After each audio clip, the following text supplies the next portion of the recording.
I'm Thomas McNeill, and today I'm going to prepare steak frites, which is French for steak and French fries. But I'm going to make it a little less gay and have it be American.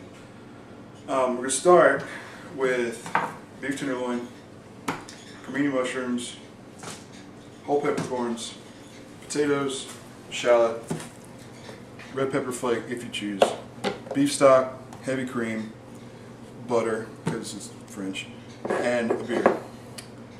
We're going to start by clarifying our butter, which will increase the smoke point and allow the butter to attain a much higher temperature before it starts to burn, so we get a better sear on the outside of our steak. Basically, all you have to do is unwrap your butter and melt it.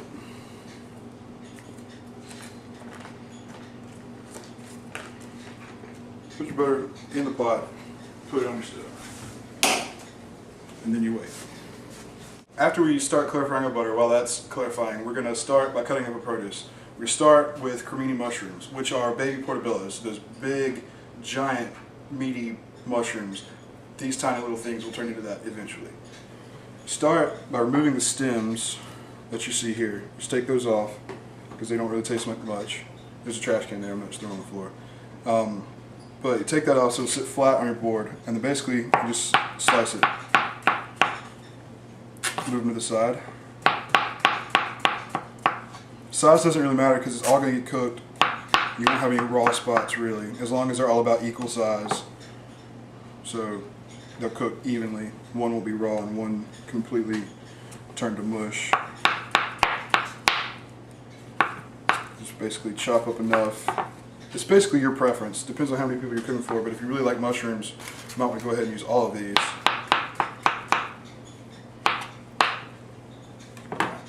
The second step in breaking down your produce is to cut up your shallots as thinly as possible.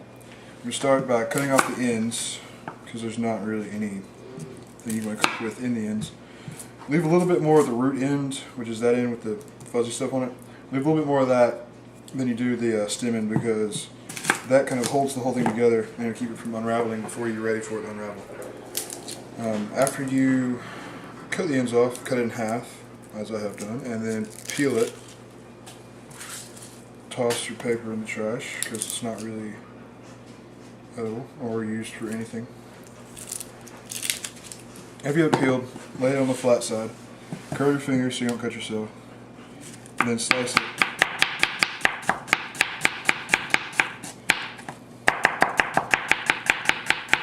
As thinly as you can.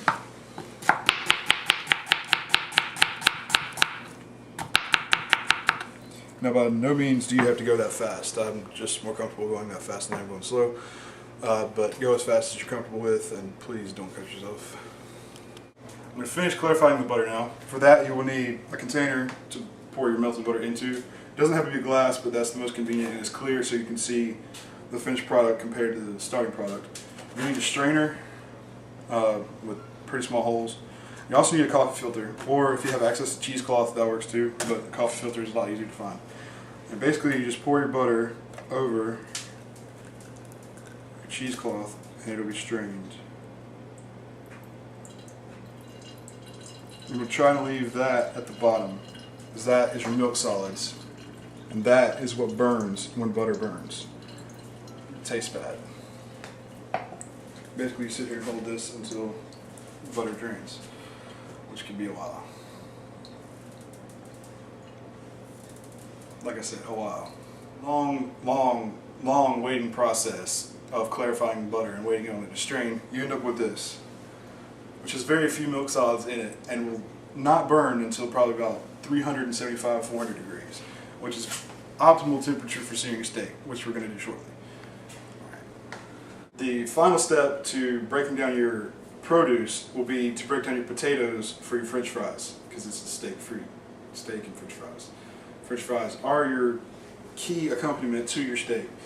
So we're going to use a Yukon Gold potato today, and we're going to skin on because it's pretty thin on Yukon Gold, which is halfway between like a red potato and like a baked potato you would find. We're going to start by cutting off a little flat spot, trashing that so it'll sit flat and won't roll around on us. Then we're going to cut edges off because nobody wants that much skin on the potato. Then we're going to cut thin planks like such.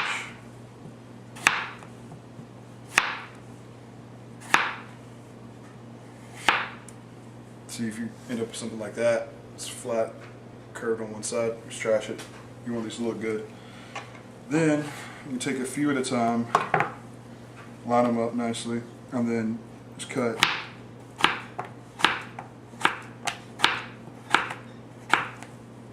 French fries out of them. You do that with all of your potatoes that you're going to need, depending on how many people you're serving. So when you finish breaking down all of your produce, you end up with this. 3 nice piles of various fruits and vegetables. Have your potatoes we've cut nicely into fries. Mushrooms that we've sliced medium to thin thickness. And our shallots which we've sliced as thinly as possible so they'll break down and flavor our sauce nicely.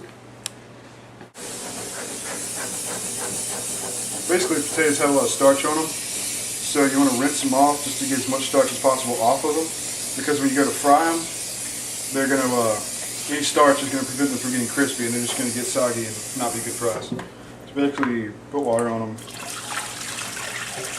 drain that water off, put more water on them, kind of move them around just to try and shake as much starch off as you can. Keep moving around with your hands. Basically keep replacing the water until it's not cloudy anymore. A lot like that. No clouds. Yeah, that's nice. We're going to go to the fun part of the meal, which is protein, or in this case, tenderloin of the cow, which is the most expensive cut, but some people don't necessarily think that the most expensive cut or the most prized cut. Screw you, dude! I'm trying to film here. My fault. You often have distractions.